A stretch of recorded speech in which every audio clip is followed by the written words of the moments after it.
You're listening to the 10-Minute Bible Hour podcast. It's fast, fun, free, daily deep dive Bible, and right now we're working on the book of Nehemiah. If you're new, welcome. You can jump in right here, or you can always go back and start at the beginning of any season. The whole podcast is available in an easy-to-use format at thetmbh.com. Long ago in my country, but recent enough for me to remember, there were debates, presidential debates. And the way these would work is you would have the two candidates that were running from our two major political parties. We call them the Democrats and the Republicans, and they each would have somebody who they nominated. Then the two candidates would get up there, and for sometimes 2 hours, they would talk about, get this, ideas. They would discuss the country and how it was going, and they would discuss different problems and different proposed solutions to those problems. And sometimes they would have a little bit of a laugh with each other. They'd shake hands before and after the debate. And as a citizen, as a voter, you would come away feeling like, okay, well, there's a lot of pressure there, and that wasn't perfect, but it was nice to hear two people making their different cases for why their proposed ideas might work better, with some specifics mixed in there so that I could evaluate that for myself. That is not how debates work now. Ideas aren't really the focus of those. I don't really understand what debates are now, but back in the day, this was the point. And one of the questions that would always get asked in those debates was, how are you going to pay for it? This is an age-old question. How are you going to pay for it? How are you going to pay for it? Well, look, for the last few days, we have been looking at the part of Nehemiah chapter 10, and specifically the part of the covenant ratified by the descendants of Abraham in 444 BC in Jerusalem under the leadership of Ezra and Nehemiah. We've been looking at the part of the covenant where they answer the question, okay, how are we going to pay for it? Because they have these lofty ideals, right? The leaders have said, we got to have this temple. God wants us to have this temple. And God himself has said, I want you to have this temple. And we got sacrifices and all of these priestly, even pastoral roles and services that are provided here. This is very important. This is the centerpiece of our society.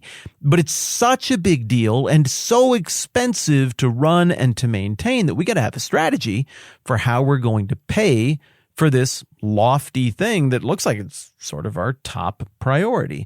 And we've looked at a lot of the different ways that funding that was to be accounted for. Everybody's going to pay a temple tax. It's going to be 1/3 of a shekel each year. We learned that that's even a slight reduction from the original temple tax that had been instituted 800 or 1,000 years earlier that was half a shekel each year. So presumably behind that, there's some sort of negotiation that occurred to make this sustainable and something that would work for people, where everybody could buy in, but it wouldn't destroy people's households or anything like that. And then we've also got provisions for providing wood and livestock and crops and first fruit and wine and stuff like that. So, all right, the bases are covered. And then yesterday in that Mega Monster Gigantic episode, we talked about another how are you going to pay for it thing. Well, in this case, how are you going to staff it was the question. And, well, there's a provision for that as well. So there's a lot of how are you going to pay for that, Senator, kind of stuff being handled here. And now, as we get toward the end of Nehemiah chapter 10, we get to the end of the part about how are you going to pay for it? How are we going to fund these lofty ideals? And this is what we get in the home stretch. Nehemiah 10:37. Moreover, this is the descendants of Abraham speaking here together in unison. Moreover, we will bring to the storerooms of the house of our God, to the priests, the first of our ground meal, of our grain offerings, of the first fruit of all of our trees, of our new wine and oil, and we will bring a tithe of our crops to the Levites, for it is the Levites who collect the tithes in all the towns where we work. And there's a little more here. We'll get to that in just a minute. Okay, so there was a storeroom. There was a treasury for the temple that existed with the first temple. That's the one that was built by Solomon 500 years and change before the stuff we're reading about here in Nehemiah chapter 10, around 1000-ish BC. That, of course, as we've discussed a lot, got destroyed just brick by brick, totaled, wrecked in 586 BC by Nebuchadnezzar of Babylon. And now this new temple has been rebuilt. We read about that in Ezra. It's been up and running for 70 years or so at this point. And there's a new storeroom, a new treasury in there. The old one got totally depleted, emptied out. Nebuchadnezzar took everything away. There was a king who stupidly opened up his safe and showed some Babylonian emissaries like, oh, here's our first temple and here's our royal treasury and our storerooms and everything.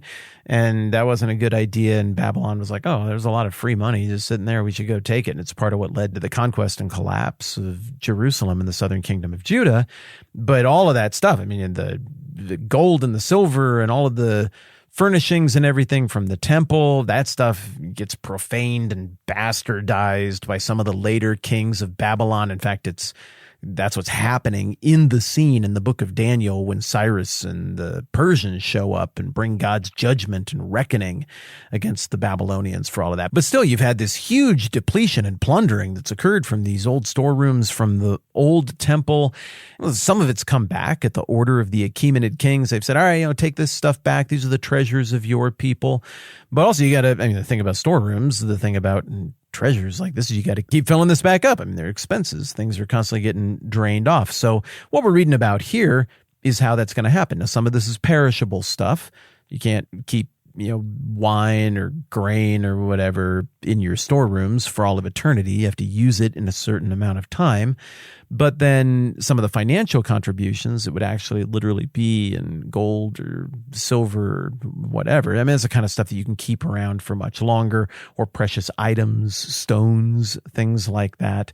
And so the tithe being talked about here, representative of 10% of what people were earning, is kind of going to be measured out in two different ways. The most practical way is what normal people would have. Not everybody was dragging around a whole lot of coin.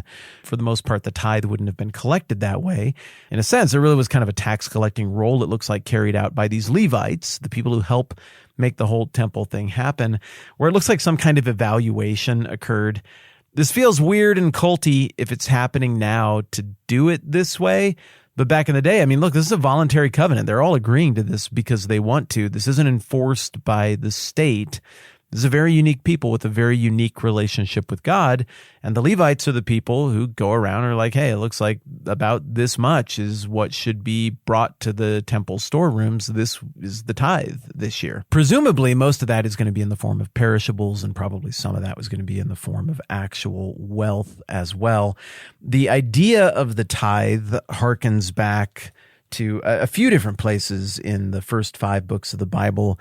Really notable one is in Deuteronomy 14, starting in verse 22. So again, this is 800 or 1,000 years before the stuff we're reading about in Nehemiah. It says, "Be sure to set aside 1/10 of all that your fields produce each year. Eat the tithe of your grain, new wine, and oil, and the firstborn of your herds and flocks in the presence of the Lord your God, at the place he will choose as a dwelling for his name, so that you may learn to revere the Lord your God always. But if that place is too distant," and so it goes on to kind of describe how the tithe was to be used in the transitional period here before they went and conquered Canaan and set up shop there. And the passage wraps up with, "And do not neglect the Levites living in your towns, for they have no allotment or inheritance of their own." So the tithe is being used to prop up this one people group of this unique role of service. People are kind of consecrated to the religious life of the people. And that is referenced back to in Numbers chapter 18, where there's this whole lengthy passage about the idea of a national tithe being used to fund the Levites, and specifically the idea of this tithe, this 10% gift to the Lord that is to be used by the Levites, is there because the Levites don't have an inheritance. The people who are operating in this priestly and supporting priestly capacity, they don't own lands or titles, and so they have to depend on this tithe to function, to be functioning families in society. Numbers 18:21, "I give to the Levites all the tithes in Israel as their inheritance in return for the work they do while serving at the tent of meeting." They don't have a temple yet. Back here in Numbers is still a mobile temple, if you will, a proto-temple, a tabernacle, a tent of meeting. "From now on, the Israelites must not go near the tent of meeting, or they will bear the consequence of their sin and will die." So the Levites and the the priestly people, they have a unique role. They are kind of mediators in this sense, so it's a very important role. It is the Levites who are to do the work at the tent of meeting and bear the responsibilities for the offenses against it. This is a lasting ordinance for the generations to come. They will receive no inheritance among the Israelites. Instead, I give to the Levites as their inheritance the tithes that the Israelites present as an offering to the Lord. So all of this language is going to feel very distant and very ancient and very foreign to us, but the idea of a tithe certainly carries forward into the New Testament and into the age of the church. I mean, there have been a few expressions of the Christian church that have been funded by formal governmental taxation, but generally that's turned pretty weird pretty quick when you mingle the church and the state in that way. Issues of conscience start to come into play. It sort of lights a fuse on a long-term social and religious time bomb when you do that. The better model seems to have always been this voluntary thing like what we're seeing here in Nehemiah 10, where people come together and they say, this is really important and we're going to fund it.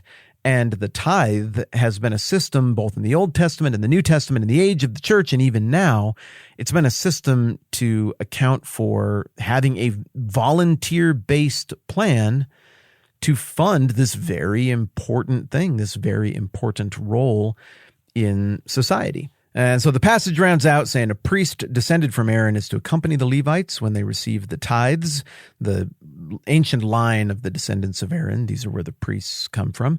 And the Levites are to bring 1/10 of the tithes up to the house of God, to the storerooms of the treasury. Back to that concept. We're still replenishing that from the plundering that happened under Nebuchadnezzar in 586 BC.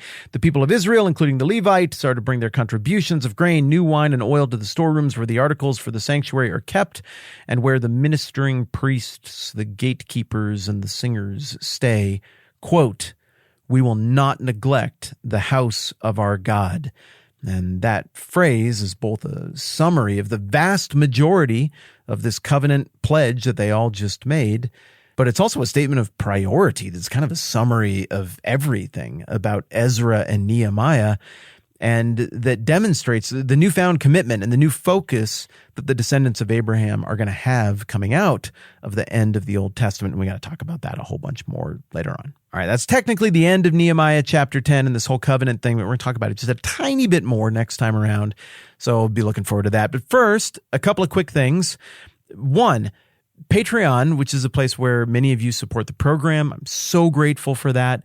They have a clumsy system where from time to time they sort of do a purge of patrons because, much like in my family, from time to time my credit cards expire, and if they remain expired for a couple months, Patreon, I don't know if they even tell you, they just take you off the thing. And so on the one hand, that can be a great way to take an off-ramp from supporting the program. That's totally cool. This never was a forever thing. I'm grateful for you being able to kick in for the time that you were.